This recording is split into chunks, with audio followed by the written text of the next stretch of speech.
আনজির আশিরাতাকা লাকরাবিন। হে নবী, আপনি আপনার নিকটস্থ আত্মীয়-স্বজনদেরকে ভয় দেখান, জাহান্নামের ভয় দেখান। বিশ্বনবী সাল্লাল্লাহু আলাইহি ওয়াসাল্লাম পাহাড়ে উঠে গেলেন। দূর পাহাড়ে উঠে মানুষকে ডাকতেছে, এই আব্দুল মুত্তালিব, তোমরা আসো। এই অমুক, আবু হাশিম, এই তোমরা আসো।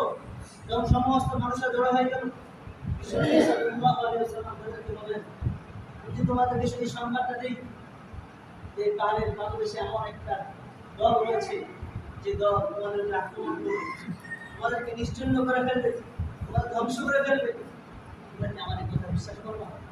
সবাই বলছে, হ্যাঁ, নাম ইয়ান্নাকা সাদিকুন, মানে আপনি সত্যবাদী, কখনো মিথ্যা বলেন নাই, কখনো আপনি আমাদের সামনে মিথ্যা উচ্চারণ করেননি, অতএব আপনার কথা অবশ্যই মানবে।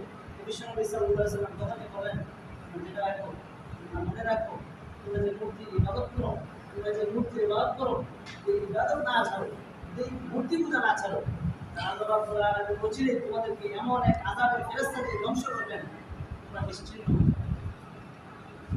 তখনই বিশ্বনবী সাল্লাল্লাহু আলাইহি ওয়াসাল্লামের চাচা আবু লাহাব, এই চাচা বিশ্বনবী সাল্লাল্লাহু আলাইহি ওয়াসাল্লামকে এতটা ভালোবাসতেন, যখন উনি জন্মগ্রহণ করেছেন, এই সংবাদ তাকে বাঁধে দিয়েছিলেন।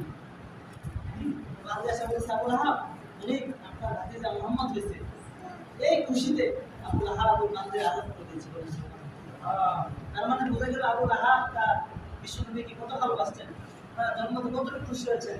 কিন্তু যখন উনি ধর্মের কথা বলেছেন, যখন উনি দাওয়াতের হকের কথা বলেছেন, তখন আবু লাহাবের ভাষ্য পরিবর্তন হয়ে গেছে, আবু লাহাবের কথা পরিবর্তন হয়ে গেছে।